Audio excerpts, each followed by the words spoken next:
Wake and Fright, 1971. At first glance, Wake and Fright seems like a slow descent into madness, but what it really offers is a raw, brutal look into the soul of the Australian outback, and the man trapped in it. The story follows a schoolteacher, John Grant, stranded in a dusty mining town where beer flows like water and masculinity is measured in violence. What begins as a short layover turns into a nightmarish spiral of gambling, drinking, and psychological decay. Shot with blistering intensity, the film's sun-scorched cinematography and nerve-shredding tension deliver a horror that doesn't rely on monsters, but on men. It's sweaty, feral, and disturbingly real. Donald Pleasance gives a haunting performance as a deranged doctor, whose wild eyes and eerie calm reflect the deeper madness that simmers beneath every dusty corner of the town. Wake and Fright was nearly lost forever, but its rediscovery proved its power. Critics now hail it as one of the greatest psychological thrillers ever made. Not just an exploitation film, this one's a masterclass in descent. Beyond the Valley of the Dolls, 1970. Wild, chaotic, and unapologetically psychedelic, Beyond the Valley of the Dolls isn't just a movie. It's a cinematic fever dream drenched in glam, sex, and satire. Directed by exploitation legend Russ Meyer and shockingly penned by critic Roger Ebert, this film throws all logic out the window in favor of outrageous storytelling and over-the-top emotion. It follows an all-female rock band called the Carrie Nations as they crash into the dark, twisted heart of Hollywood. Fame, fortune, drugs, betrayal, and murder. This film has it all in the most dazzling, bizarre way possible. Meyer's hyper-stylized direction turns every frame into a visual punch, while Ebert's script plays like a soap opera on steroids. There are love triangles, identity switches, and one of the wildest party scenes in exploitation history. And yet, beneath all the excess, it's a sharp commentary on the false promises of fame and the price of chasing the American dream. It was misunderstood at the time, but today it's considered a cult masterpiece, bold, fearless, and one hell of a ride. Roar, 1981. Roar isn't just a movie, it's an act of sheer madness captured on camera. Marketed as a family adventure about humans living peacefully with wild animals, what actually happened behind the scenes is pure chaos.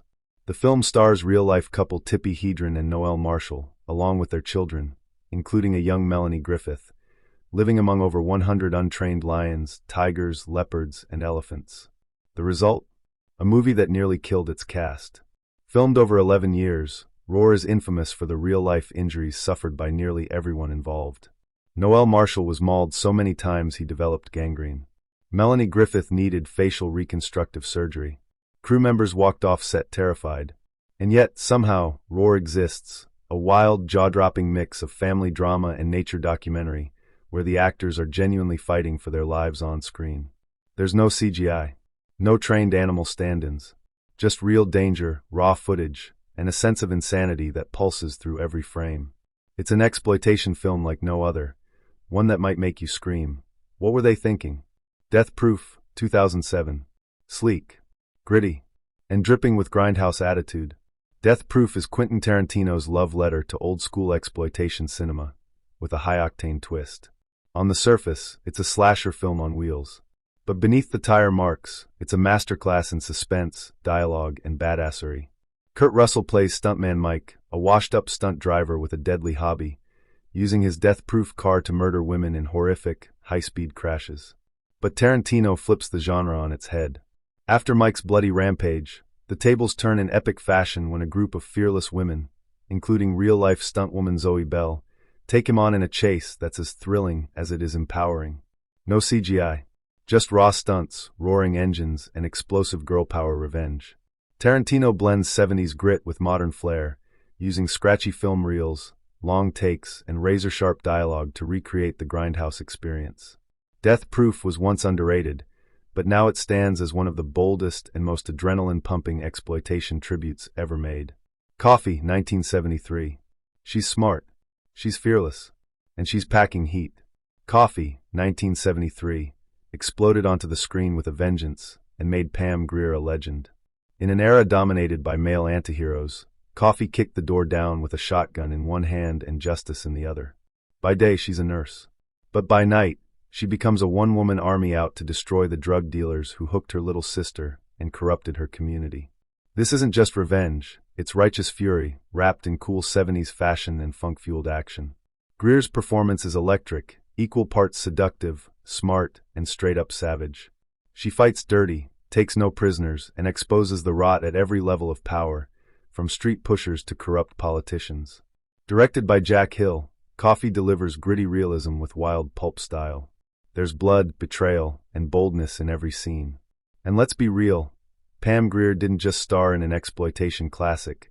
She became the blueprint for cinematic female badassery. Black Dynamite, 2009. He's a lover, a fighter, a certified badass. Black Dynamite isn't just a movie, it's a whole vibe. Released in 2009, this modern cult classic channels the soul of 1970s blaxploitation and turns it into an outrageous, hilarious, and action-packed spectacle. Michael Jai White stars as Black Dynamite, an ex-CIA agent, kung fu master, and full-time ladies' man who's out to avenge his brother's death and clean up the streets, all while taking down a government conspiracy involving malt liquor. Yes, really. What makes Black Dynamite genius isn't just the perfect retro aesthetic. The film nails everything from awkward zooms to boom mic bloopers. But it's the commitment that sells it. Every cheesy one-liner, every explosive fight scene, every slow-mo pimp slap, it's all played straight, and that's what makes it so gloriously funny. This isn't a spoof, it's a master-crafted homage with brains, brawn, and balls. Michael Jai White delivers every line like he was born in 1974, and the result is pure cinematic gold. It's satire done right, and exploitation turned into art. The Warriors, 1979. Can you dig it? Because The Warriors isn't just an exploitation film. It's a neon-soaked, bat-swinging street odyssey through the heart of New York's gritty underworld. The story is simple but intense. A gang called the Warriors is framed for killing a powerful gang leader during a massive citywide truce meeting. Now they've got to make it back to Coney Island, alive. With every gang in the city hunting them down, it's a fight for survival across subways, alleys, and the urban jungle. Directed by Walter Hill, The Warriors blends comic book flair with raw, pulsing energy. Each gang is like its own twisted tribe, the baseball furies in face paint, the Lizzies with a deadly trap, the rogues with a sinister smile. But at the core, it's about loyalty, brotherhood, and navigating a world where violence is currency. Stylish, violent, and unforgettable, The Warriors didn't just break the rules, it made its own. It's become a cultural icon, inspiring video games, music, and generations of fans who still shout, "Warriors, come out to play!" Assault on Precinct 13, 1976. Cold, brutal, relentless. Assault on Precinct 13 is a gritty masterpiece that redefined low-budget exploitation cinema and marked John Carpenter as a force to be reckoned with. The plot is simple but intense.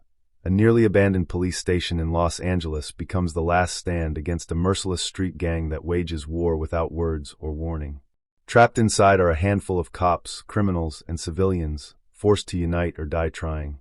Carpenter fuses Western-style standoff energy with raw, urban violence. Think Rio Bravo meets Night of the Living Dead. The silence of the attackers, their cold precision, and the siege-like setup turn every scene into a powder keg. And let's not forget that ice-cold moment at the ice cream truck, one of the most shocking scenes in exploitation history. With its minimalist synth score, sharp cinematography, and relentless pacing, Assault on Precinct 13 delivers pure tension. It's not flashy. It's not bloated. It's survival, stripped down to its rawest, grittiest form. Tetsuo, The Iron Man, 1989. This isn't just a film. It's a visceral assault on your senses. Tetsuo, The Iron Man is Japanese cyberpunk madness at its most chaotic, disturbing, and unforgettable. Shot in gritty black and white, this underground cult classic tells the story of a man who slowly and painfully transforms into a grotesque fusion of flesh and machine. Screws pierce his skin, wires invade his body, and metal claws take over his limbs. It's body horror like you've never seen before. Directed by Shinya Tsukamoto on a micro-budget, Tetsuo is pure industrial energy. Fast cuts, jarring stop motion, and a screaming metal soundtrack that never lets you breathe. It's violent, it's surreal, and it feels like a David Lynch nightmare trapped inside a 9 Inch Nails music video. But beyond the madness lies a deeper message, the fear of modern technology invading our humanity. It's terrifying, it's brilliant, and it paved the way for a whole new wave of experimental cinema. If you thought exploitation films couldn't be artistic, Tetsuo proves you wrong. Battle Royale, 2000. Welcome to a dystopian nightmare where survival is a deadly game, and only one can walk away alive. Battle Royale drops a class of high school students on a deserted island, forcing them to kill each other until only one remains. It's brutal, chaotic, and unapologetically savage, a violent social commentary wrapped in explosive action. Director Kinji Fukasaku blends intense close-ups with sprawling chaos, capturing the terror, paranoia, and desperation of teenage killers.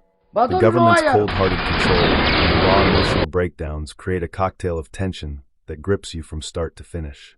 There's no mercy here, only blood, betrayal, and the fight for survival. The film's impact is huge. It inspired countless other death game stories worldwide and remains a cult classic for fans of extreme cinema. Battle Royale isn't just exploitation. It's a relentless mirror showing how far humanity can fall when pushed to the edge.